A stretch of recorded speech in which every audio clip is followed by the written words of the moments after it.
Un saludo muy especial para todos los que acá en Medellín nos escuchan y también para todos los que siguen nuestros programas por la red en todo el mundo. Hay muchas personas aún en Estados Unidos, sobre todo en Venezuela y aún en Europa, que han reportado que escuchan la emisora precisamente por la red, por la internet, como se dice actualmente en la voz inglesa, que prácticamente se acreditó en el mundo entero. Hemos llegado pues a la fiesta de la Navidad. Los últimos 4 domingos celebramos el tiempo del Adviento. El domingo pasado fue el 4º domingo de Adviento y ya enseguida cayó la fiesta de la Navidad. Ese día los leccionarios litúrgicos son muy ricos. Hay un leccionario especial para el día de la vigilia de Navidad en la misa vespertina. Luego, para la fiesta propiamente dicha, hay 3 leccionarios, la llamada misa de medianoche, luego la misa de la aurora y la misa del día. En la misa de la medianoche y de la aurora se toman textos del Evangelio de Lucas, la historia de la Navidad, que es un texto muy hermoso en el capítulo 2, y para la misa del día se toma el prólogo joánico, es decir, el capítulo 1 del Evangelio de San Juan, donde ya se cuenta no la Navidad terrena de la palabra de Dios hecha carne, sino la Navidad eterna del Hijo con respecto al Padre.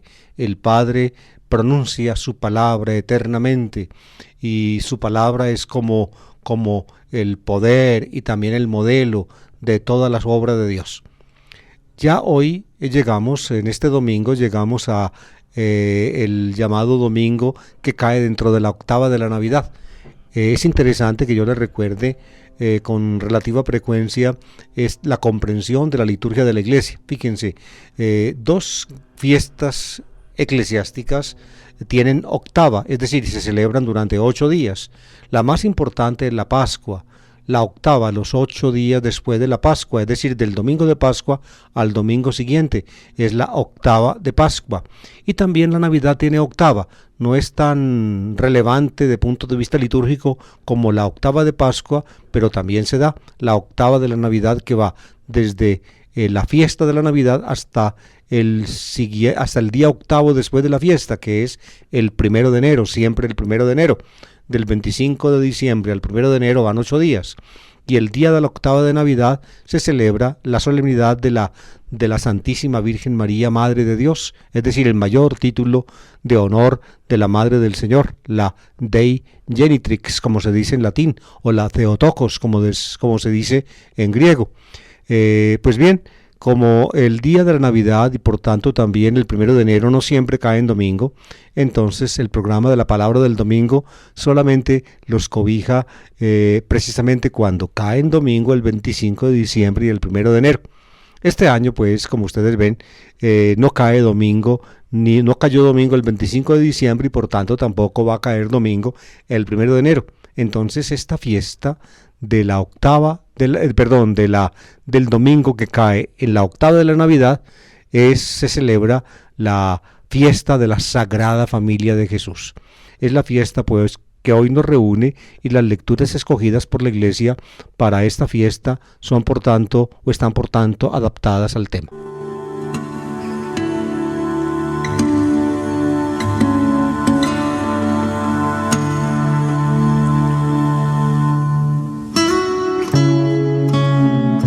La fiesta de la Sagrada Familia es relativamente reciente en los esquemas litúrgicos de la Iglesia Católica.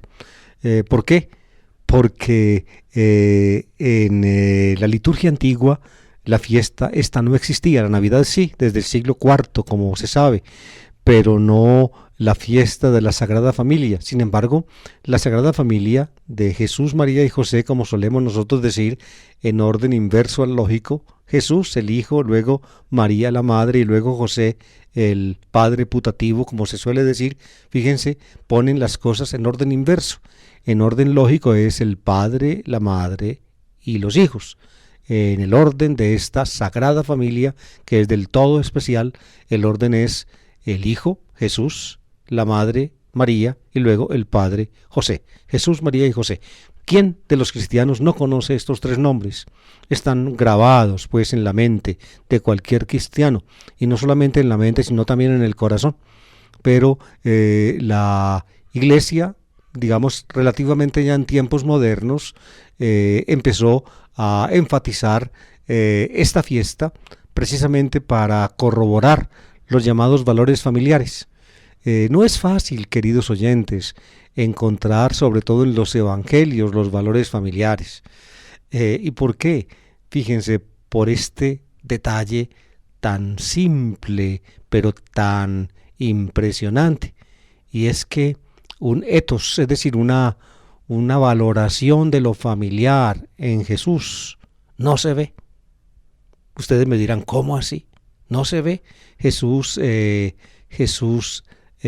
cuando llegó el momento de su toma de conciencia acerca de la misión que Dios le había encomendado, dejó Nazaret, por tanto dejó su familia, dejó a su madre y dejó sus familiares, que en los evangelios son llamados sus hermanos, los dejó y se fue a Cafarnaúm, y en Cafarnaúm empezó a actuar de cuenta propia. Esto ocurrió después de su contacto con Juan Bautista y de su bautismo. Ese hecho como que le despertó a Jesús, según el designio divino, la conciencia de que había sonado el momento de su revelación, del comienzo de su actividad pública, y no lo hizo en Nazaret, cuenta Marcos, sino que se fue a Cafarnaúm y allí empezó a actuar. Y cuenta Marcos también que la actuación en Cafarnaúm le trajo a Jesús problemas con las autoridades, tanto políticas como religiosas, y empezaron pues a seguirle la pista a Jesús. Y de esa manera a ponerse en peligro él, como metiendo la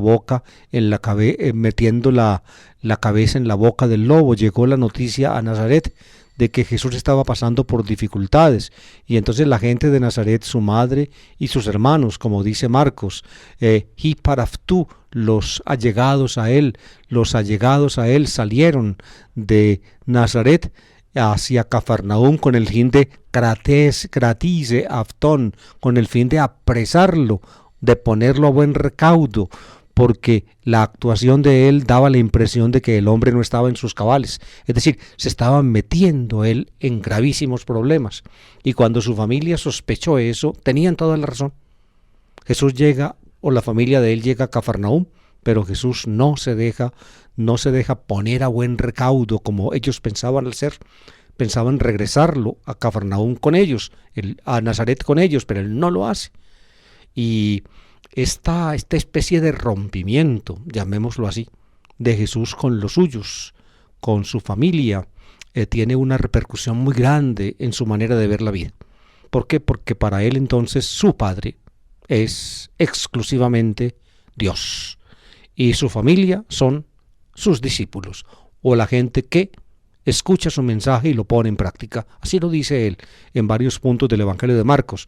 Y por eso, cuando él quiere enfatizar en forma, digamos, agresiva, la decisión que hay que tomar cuando uno quiere ser discípulo suyo, a veces se refiere a circunstancias familiares. Dice que hay que dejar padre y madre, que hay que dejar hermanos y hermanas, que hay que dejar aún mujer e hijos, cuando uno siente el llamado de él, porque en ese momento él se convierte, para el que quiera ser discípulo suyo, en lo único que tiene importancia en la vida. Así Jesús. Por eso, si esa era su mentalidad, si de esa manera él enfatizaba, o mejor dicho, aplicaba a los demás, digámoslo así, la convicción que él tenía con respecto a Dios su Padre, es decir, para él valía su Padre Dios, exclusivamente. Por tanto, entonces, los que querían seguirlo a él, debían tenerlo a él como el valor absoluto. De ahí que ahí se explica lo que les indiqué antes, que en Jesús no se aprecia muy marcadamente, por no decirlo demasiado duro, un ethos familiar, es decir, un énfasis en valores de familia.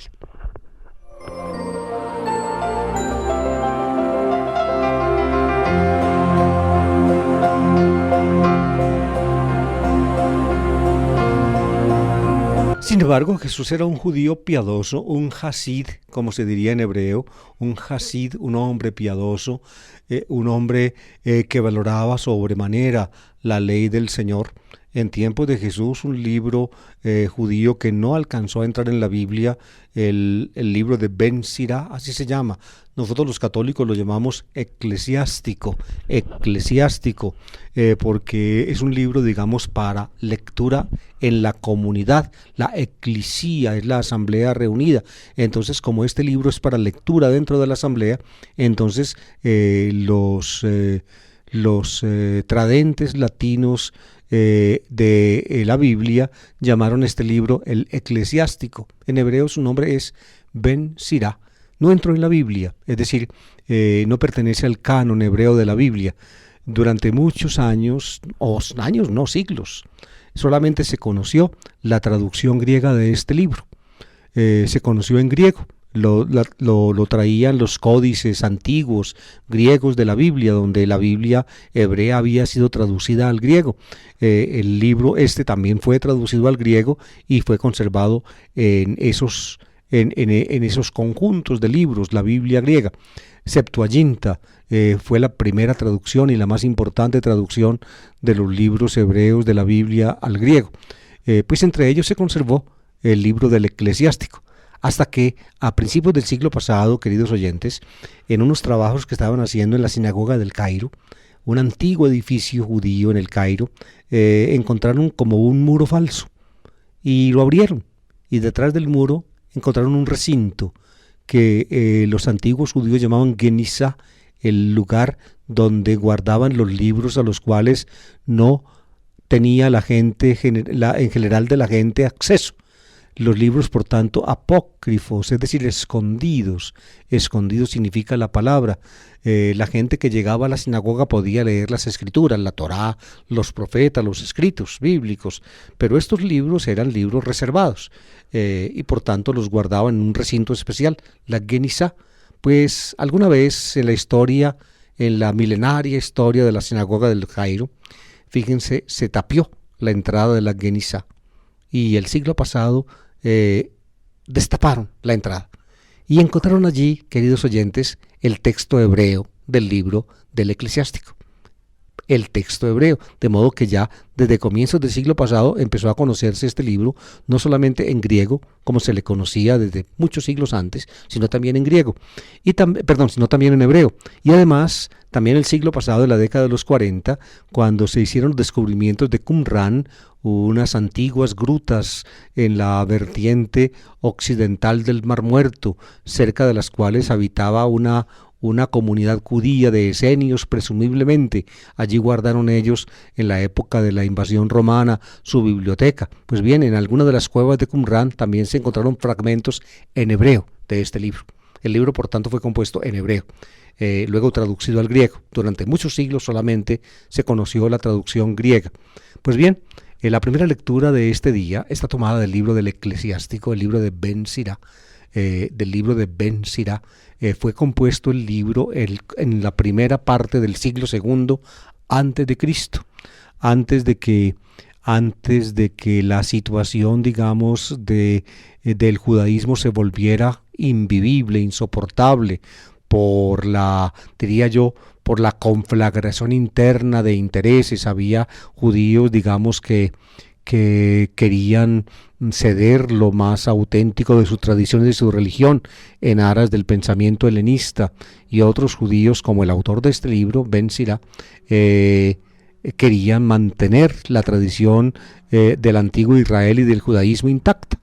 En esa época se compuso pues el libro del eclesiástico o Ben Sira, primera parte del siglo II antes de Cristo.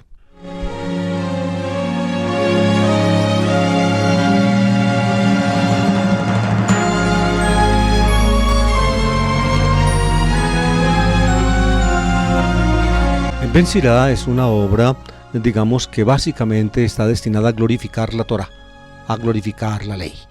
Por tanto, la palabra de Dios hecha Torá para Israel, se muestra la identificación de la Torá con la sabiduría misma de Dios, y se le da prácticamente a la Torá, diría yo, una primordialidad que la hace entroncar en Dios mismo antes de toda historia, prácticamente antes de toda creación.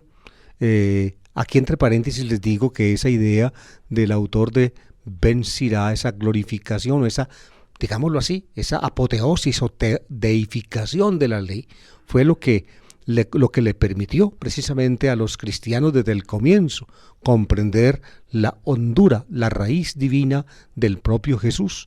Jesús pues prácticamente no hace otra cosa en la fe cristiana que reemplazar superando la Torá deificada de Ben Sirá. Pues bien, Ben Sirá en su obra, con esta intención básica, mantiene los principios básicos de la ley de Moisés, de la interpretación de esa ley, de la doctrina de los profetas, aún el eco de la reflexión de esos principios en los escritos que luego entraron en la Biblia. El pedacito que toca leer este domingo está tomado del capítulo 3. No está tomado, digamos, en un bloquecito continuo, sino que hay interrupción del 3 al 7 y luego del 14 al 17. Escuchemos el...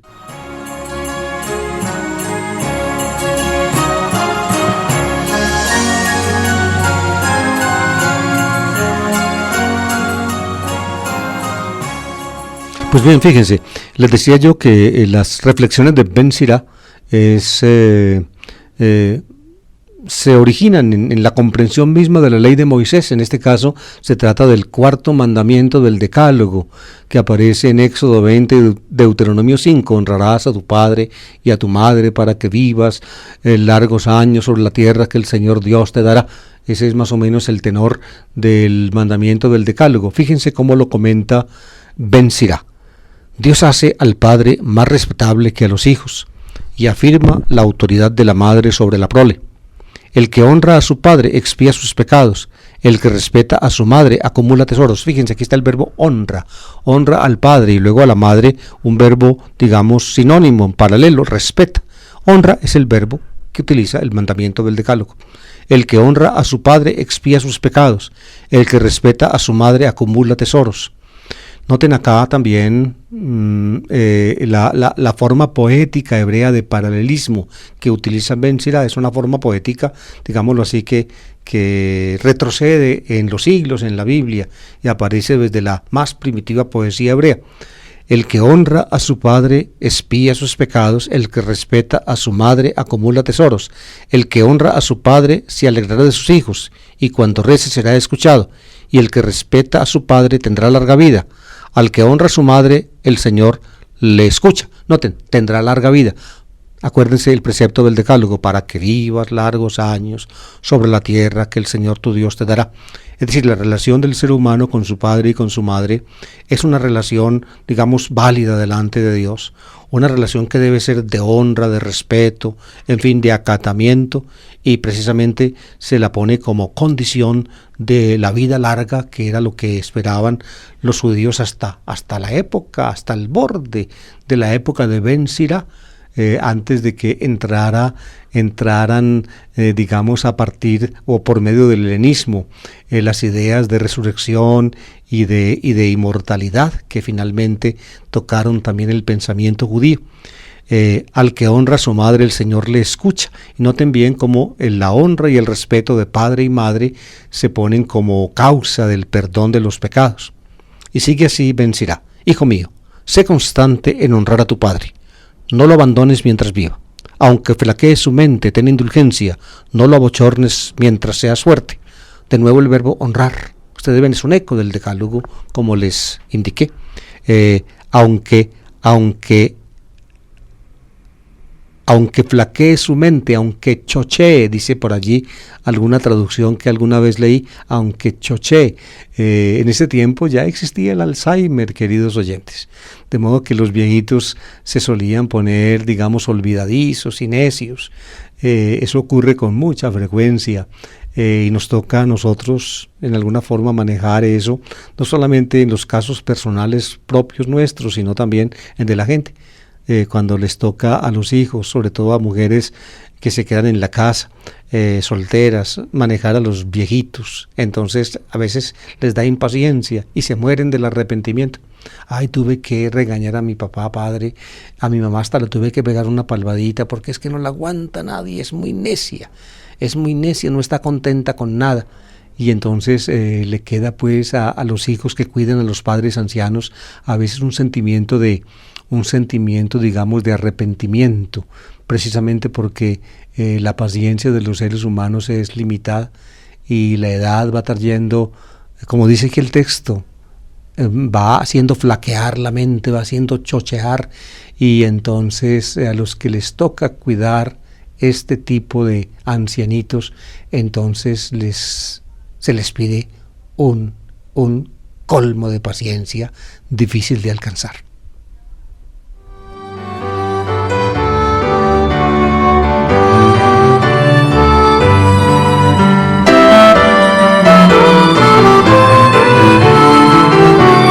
Es muy meritorio, dice el texto, esa indulgencia, ese cariño, esa dedicación a los padres ancianos.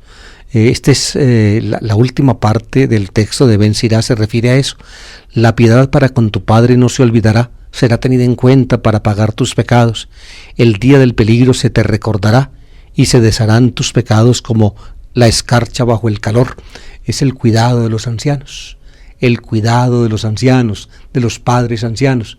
Ya en ese tiempo, pues siglo II antes de Cristo, ya se daban casos de ancianidad. La gente, la ancianidad en ese tiempo no alcanzaba los límites que hoy suele alcanzar y cada día más extendida, los 90, los 100 años.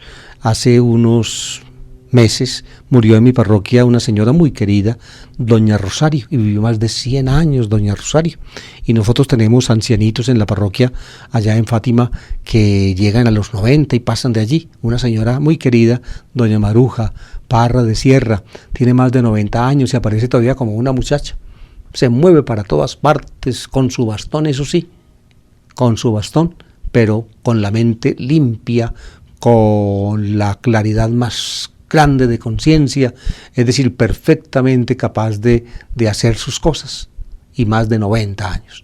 Pues bien, el cuidado de los ancianos, concretamente el de los padres, es lo que recomienda Ben Sirá, y dice que esa es la manera como uno, o una de las maneras como uno le hace justicia al mandamiento de la ley de Dios. Honrarás a tu padre y a tu madre, para que vivas largo tiempo sobre la tierra que el Señor Dios te dará.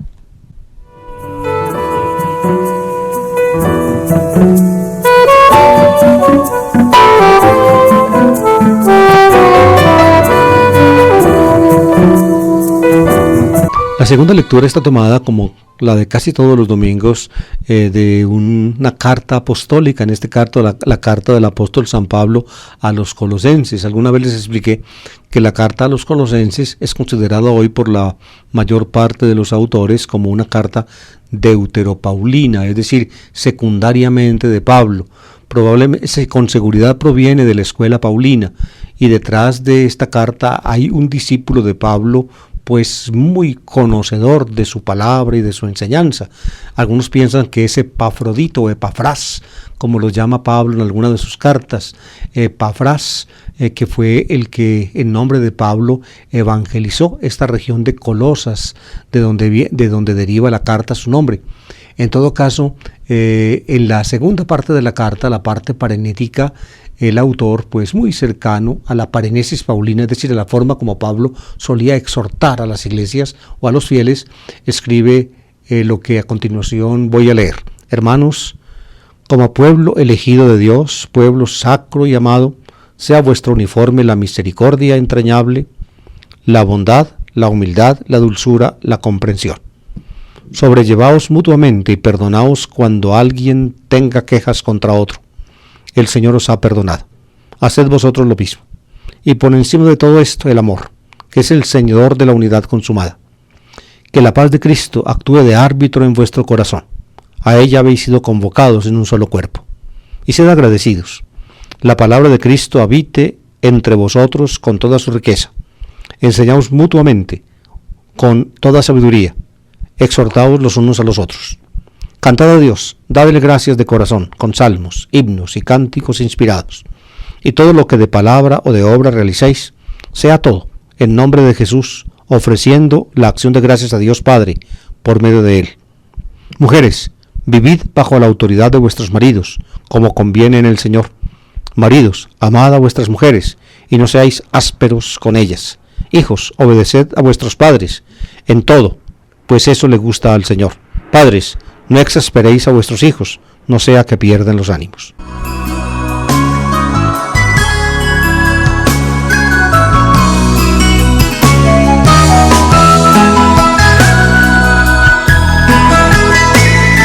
La exhortación, como acabamos de escuchar, prácticamente se resume en un punto: el amor, en diferentes ámbitos o con diferentes, llamémoslas, denominaciones. Dice que los cristianos debemos tener un uniforme, es decir, nos debemos distinguir todos de los demás por un uniforme. Es como el que usan los niños para ir a la escuela, o en determinados colegios, o en determinadas instituciones, en un equipo de fútbol. Los futbolistas se distinguen un equipo del otro por el uniforme distinto que tienen ambos equipos. El uniforme nuestro debe ser, oigan, la misericordia entrañable, la bondad, la humildad, la dulzura, la comprensión, que nos lleve a aguantarnos unos a otros y a perdonarnos cuando alguien tenga quejas contra el otro. Y prácticamente este uniforme que es la bondad, la misericordia, el perdón, es o se basa en el amor. El amor, agapi, dice Pablo, es un término, dice aquí el autor, es un término que también emplea Pablo muchísimas veces. El texto más hermoso, ustedes lo conocen, es el capítulo 13 de la primera carta a los Corintios, el himno de el amor, y agapi, el amor. Y luego viene una exhortación al agradecimiento, a la gratitud, ser agradecidos, la acción de gracias, Eucaristía. Y dentro de esta exhortación a la Eucaristía, a la acción de gracias, Pablo habla un lenguaje que inmediatamente hace pensar en las reuniones cristianas, donde se cantaba al Señor, donde se utilizaban salmos, himnos, cánticos inspirados, es decir, las reuniones cristianas que hoy todavía hacemos y que haremos siempre, tanto nosotros los católicos en la Eucaristía que llamamos nosotros, como también en otro tipo de reuniones litúrgicas o paralitúrgicas. Cantamos al Señor, nos reunimos, escuchamos su palabra, y luego nosotros los católicos sobre todo celebramos la fracción del pan, como la llamaría Lucas, o todepnum dipnon tu Kyriou, como lo llamaría Pablo. Nosotros lo llamamos la cena del Señor, nosotros llamamos eso la Eucaristía o la Santa Misa. Todo eso se hacía. El autor de la carta a los Colosenses pues refleja acá evidentemente el ambiente del, llamémoslo, del culto cristiano en los comienzos. Y al final añade él una especie como de tradición ya parece bien conformada. Los autores alemanes llaman esto Die Haustafeln, es decir, las exhortaciones de hogar, de casa, de familia, donde los exhortados son las mujeres, los maridos y los hijos. Ustedes escucharon la exhortación. A las mujeres se les exhorta a vivir bajo la autoridad de los maridos, como conviene en el Señor. Noten acá, evidentemente, el cristianismo es de raíz judía, pero también en el mundo helenista, donde se sitúa esta carta, el predominio del marido sobre la mujer era un hecho. Eso lo digamos, en alguna forma se acredita en la humanidad, en las sociedades humanas desde el Neolítico, desde la época del Neolítico, cuando empezaron a surgir las sociedades patriarcales, es decir, el predominio del padre, y así un presunto matriarcado primitivo quedó superado. El padre es el jefe del hogar y por tanto entonces la mujer, la esposa, debe someterse. Hoy en día esta forma de hablar hoy en día es muy cuestionada, sobre todo por los movimientos feministas modernos, y creo yo que tienen razón, porque la historia, yo pienso no solamente del cristianismo basado en el judaísmo, sino también de todo el mundo occidental y oriental. Parece que esto es general en la humanidad. Desde que se impuso el patriarcado, prácticamente la mujer en alguna forma ha sido sojuzgada, limitada. Noten acá en este texto bíblico la diferencia tan grande que hay en el vocabulario. Cuando se exhorta a las mujeres con respecto al marido, se les dice: vivid bajo la autoridad de vuestros maridos. El verbo es hipotasin, si mal no recuerdo, hipotasin, someterse, hipotasin. En cambio, cuando se habla a los maridos con respecto a las mujeres, se dice: agapate, amad a vuestras mujeres. A las mujeres que se sometan a la autoridad, a los maridos que las quieran. Yo pienso que podría utilizarse el mismo verbo en un caso y el otro, que las mujeres también amen a sus maridos. El hecho de amarlo significaría pues reconocer en él el jefe del hogar en alguna forma, y entonces disponer la vida en esa relación. Y lo mismo el marido a la mujer. Amar sería como el verbo más adecuado, al menos en el espíritu moderno y posmoderno que hoy en día se está preconizando. Sería el verbo más adecuado para expresar esta idea.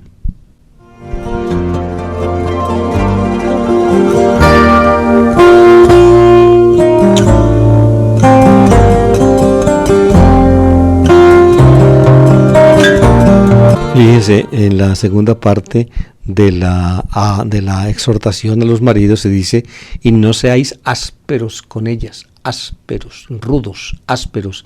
Es de los machos, de los mamíferos, característica una cierta aspereza.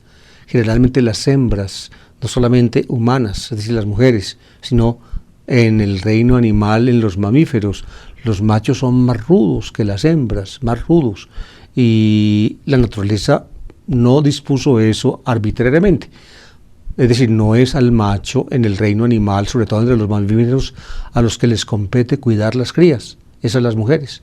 Por tanto, necesitan mayor delicadeza las mujeres, que son las madres, que los varones, que no lo son. El varón es más rudo, está hecho, su cuerpo, aún su contextura física, está hecho para trabajos más fuertes. La mujer tiene una contextura física más delicada, no desarrolla, o rara vez puede desarrollar la fuerza de un varón, y por tanto entonces se recomienda aquí a los varones, a los maridos, no ser ásperos con las mujeres. Las señoras cuentan con frecuencia: ay padre, cómo era de querido y cómo se volvió. Ya uno no lo reconoce como era. Usted viera cómo era una miel conmigo, y ahora prácticamente no le puedo hablar porque me contesta con 3 piedras en la mano. Es una cosa que hay que pensar.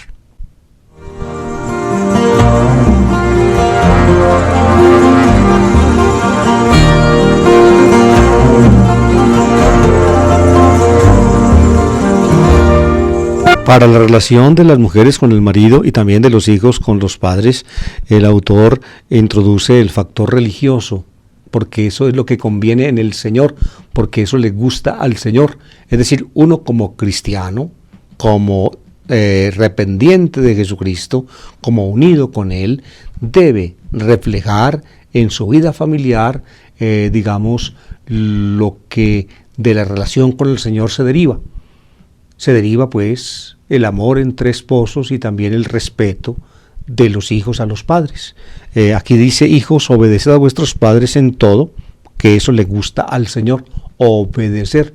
No sé si ustedes, amables oyentes, saben la etimología de la palabra obedecer en nuestro idioma. En latín es ob audire. Audire es oír.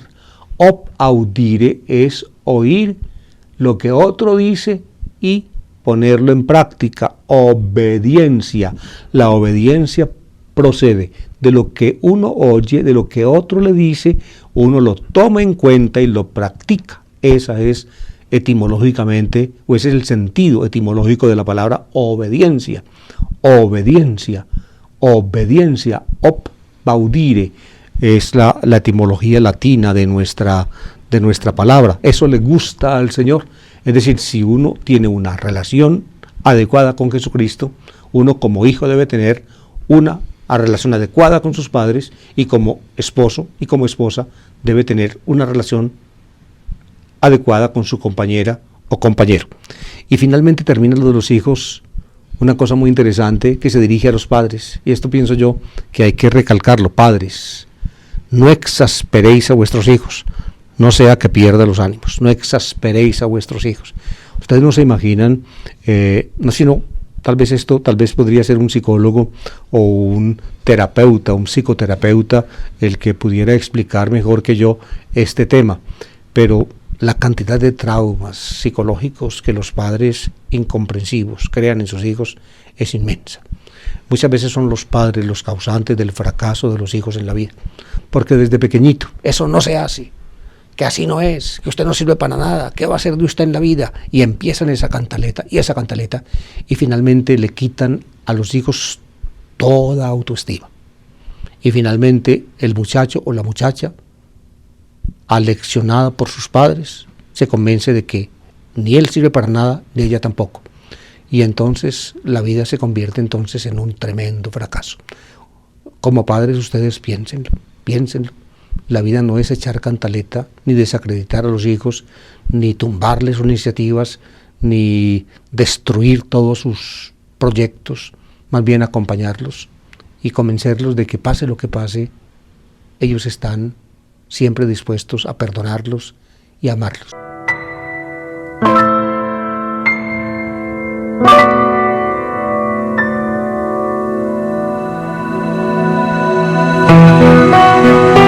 El texto del Evangelio de este domingo, el ciclo A, fíjense, las dos lecturas anteriores son iguales todos los años en la fiesta de la Sagrada Familia. En cambio, el texto evangélico varía. Hay 3 textos asignados, uno para el ciclo A, otro para el ciclo B y otro para el ciclo C. Este año estamos en el ciclo A de los domingos, que generalmente toma textos del Evangelio de San Mateo. Por tanto, vamos a leer un textico o un pedacito del Evangelio de la Infancia de San Mateo, como se llama, que está en Mateo 1, 2. El texto es tomado de Mateo 2, 13, 15, 19 a 23. Es el pedacito que sigue en Mateo a la historia de los magos. Escuchémoslo entonces primero.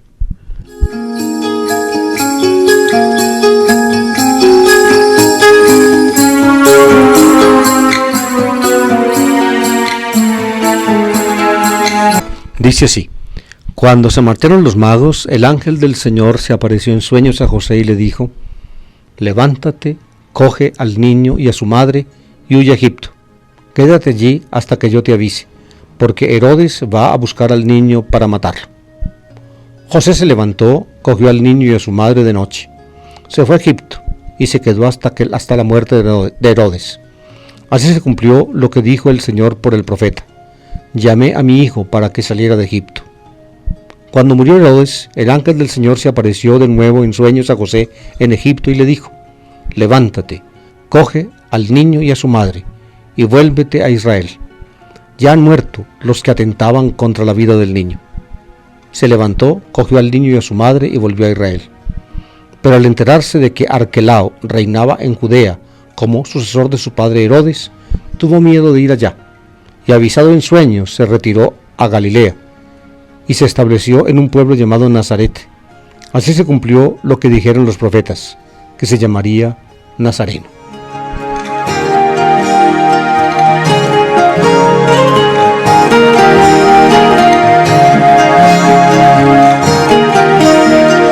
Este texto, amables oyentes, está al final del capítulo 2 de San Mateo. Mateo 1, 2 es el llamado Evangelio de la Infancia de San Mateo, paralelo a Lucas 1, 2, que es el Evangelio de la Infancia lucano. Ambos evangelios coinciden, diría yo, en lo fundamental. Jesús es hijo de la Virgen María, José es el esposo de María, Jesús nace en Belén virginalmente, o es concebido virginalmente de María, en fin. Pero en el resto de los elementos, Mateo va por su lado y Lucas por el suyo. Aquí hemos leído pues la versión de Mateo. Según Mateo, unos magos van desde Oriente guiados por la luz a adorar al rey de los judíos. Llegan a Belén, lo reconocen allí, lo adoran, le presentan sus regalos. Herodes es el que los manda a Belén, porque ellos llegan a Jerusalén y le preguntan a Herodes dónde está el rey de los judíos. Entonces Herodes averigua de los sacerdotes del templo, de los expertos en la Biblia, donde tiene que nacer el Mesías, el rey de los judíos. Y ellos le dicen que en Belén. Por eso Mateo, o mejor dicho, Herodes guía o les indica a los magos el camino de Belén. Pues bien, Herodes tenía mala intención al señalarles a los magos el camino de Belén y al decirles busquen al niño, luego me avisan que yo también quiero ir a adorarlo. A adorarlo, no, a matarlo, es lo que él quería, porque él era el rey de los judíos y el nacido rey de los judíos era rival suyo, por eso quería salir de él. Los magos llegan pues a Belén, adoran al niño, lo reconocen, pero no vuelven a Herodes porque en sueños reciben el aviso de que Herodes es un tramposo y un malvado y que deben regresar entonces a su tierra por otro camino. Ahí va el relato lucano. Inmediatamente entonces deja Mateo apreciar cómo Dios va a salvar al niño. Ya hizo conducir o hizo salir a los magos de Belén por un camino distinto hacia la tierra de ellos, sin avisarle a Herodes. Herodes, cuando ve que los magos no llegan, entonces llena de ira, se ve engañado por ellos, y como no sabe cuál es el niño, el rey de los judíos, entonces quiere curarse en salud, manda matar a los niños menores de 2 años en Belén. Es la llamada matanza de los inocentes. En el texto que leímos, queridos oyentes, ese pedacito fue suprimido porque el esquema litúrgico católico se debe leer precisamente el 28 de diciembre, es decir, en el día en que estamos originando este programa. Hoy debe leerse pues este texto, por eso está suprimido para el pedacito, para la lectura del domingo.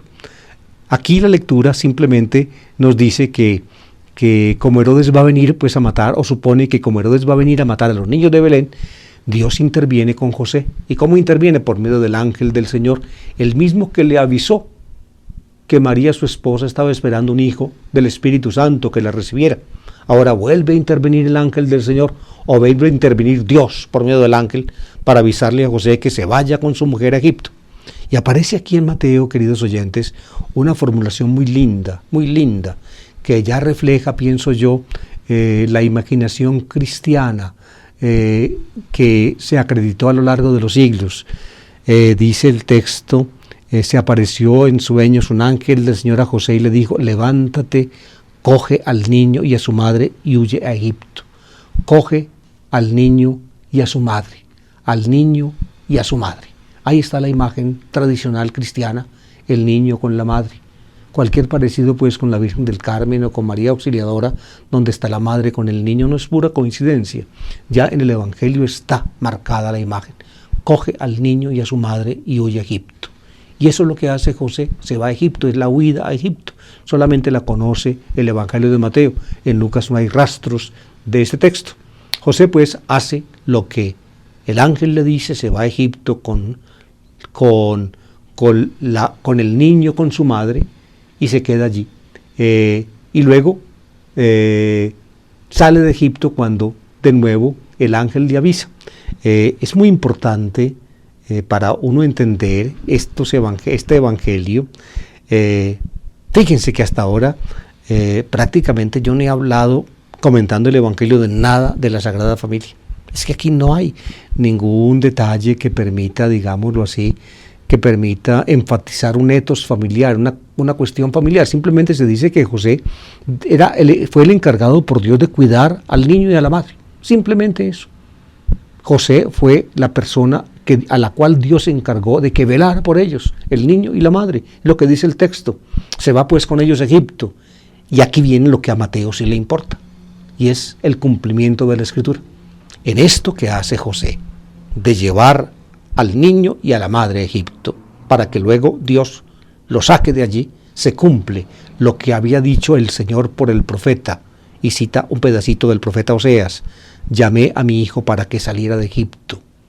Desde Egipto llamé a mi hijo, dice Oseas capítulo 11.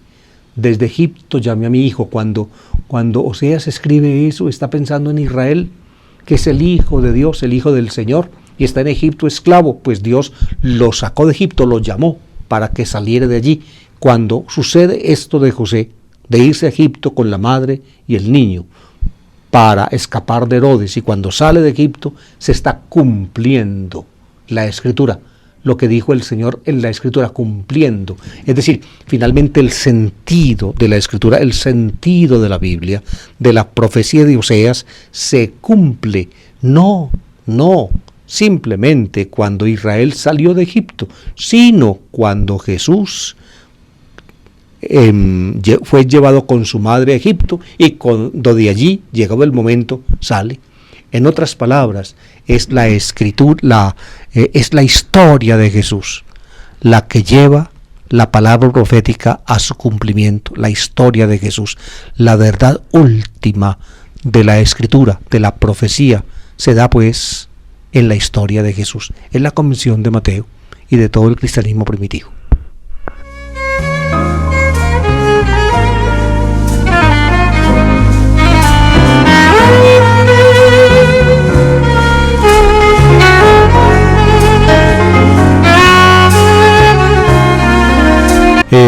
El texto evangélico sigue así: cuando murió Herodes, el ángel del Señor se apareció de nuevo en sueños a José en Egipto y le dijo: levántate, coge al niño y a su madre y ve a Israel. Fíjense de nuevo el ángel del Señor, el mismo que se aparece en sueños a José para avisarle lo de María, lo de la preñez de María, el mismo que se le había aparecido antes en sueños para decirle que se fuera a Egipto. El mismo se le aparece de nuevo en sueños. Ustedes ven la función de los sueños, como es de importante en estos primeros capítulos de Mateo. Se le aparece de nuevo en sueños en Egipto para decirle que llegó el momento de regreso. ¿Y por qué llegó el momento de regreso? Porque murió Herodes. Históricamente se sabe que Herodes murió en el año cuarto antes de Cristo. Ahí pueden ustedes estarse rascando la cabeza. ¿Cómo así? Sí, lo que sucede es que el cómputo de los años que tenemos ahora está equivocado. En realidad Jesús no nació en el año 1 como solemos suponer, sino que nació en el año sexto, séptimo antes de Cristo, antes de la muerte de Herodes. Herodes murió en el año cuarto antes de Cristo, y entonces él dispuso en su testamento, y Roma lo aceptó, que 3 de sus hijos fueran herederos de 3 partes de su reino. Uno de ellos era Arquelao, que se convirtió en etnarca de los judíos, etnarca de Judea, era un hijo de Herodes. Arquelao es un nombre griego que Herodes tomó para uno de sus hijos, Arquelao. Otro hijo de Herodes era Herodes Antipas, que era tetrarca de Galilea, y otro Herodes Felipe, que era tetrarca de Iturea y Traconítide. Eso lo explica Lucas. En todo caso, ya Arquelao, hijo de Herodes, había sucedido a su padre. Entonces dice el texto que por miedo a Arquelao, José no quiso pues habitar en Judea, sino que se fue a habitar a Galilea. Noten aquí, amables oyentes, de nuevo la imagen de la cual les hablé. Dice lo que le dijo el ángel a José en sueños: coge al niño y a su madre y ve a Israel. El niño y su madre. Ya van 2 veces en que el niño y la madre es mencionado en los sueños de José. El ángel se refiere pues a Jesús y María como el niño y su madre. José es simple y llanamente el servidor del designio de Dios, cuidando al niño y su madre. Esa es la función de José en estos textos del Evangelio. José es, diría yo, es como, llamémoslo así, el ángel guardián del niño y su madre por disposición del designio divino. El ángel del Señor le ordena a José en sueños, y José como la presencia activa del ángel del Señor hace para el niño y su madre lo que tiene.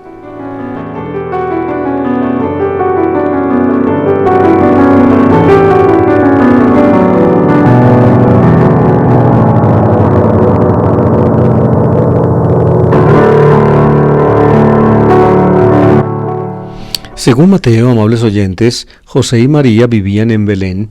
Por eso cuando Mateo cuenta la historia de los magos, se dice que los magos fueron conducidos de Jerusalén a Belén por la misma estrella que habían visto salir del oriente, y que esa estrella se detuvo sobre la casa donde estaba el niño, es decir, no sobre la pesebrera, como de lo cual habla Lucas. Mateo no habla de la pesebrera, sino de la casa. Estos días, esta mañana estuve escuchando por alguna emisora acerca de un pesebre que hicieron en el Vaticano, donde se representa el pesebre no en una pesebrera, sino en una casa. En una casa. Se ve que el modelo seguido es más bien el de Mateo, no el lucano. No el lucano, el de Mateo. La casa tiene hasta taller de carpintería, según escuché en la radio.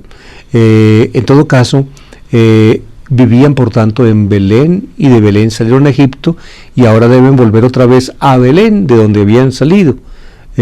Entonces Lucas explica aquí que no volvieron a Belén, de donde habían salido, sino que se fueron a Nazaret, a Galilea.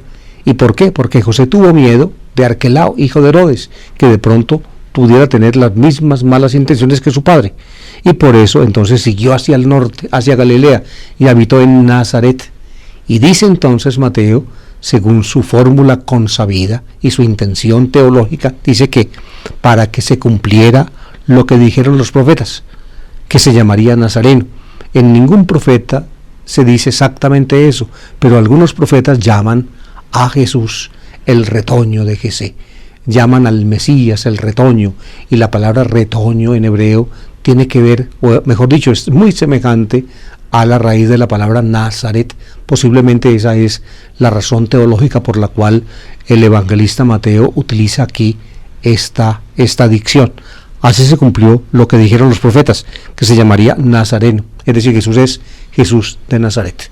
De Nazaret, no lo llaman Jesús de Belén, sino de Nazaret, porque según Mateo vivían en Belén, pero por miedo a Arquelao se fueron a vivir a Nazaret. Según Lucas, vivían en Nazaret, por motivo del censo fueron a Belén. Ustedes ven, las ópticas históricas de los dos evangelistas en este detalle son diferentes.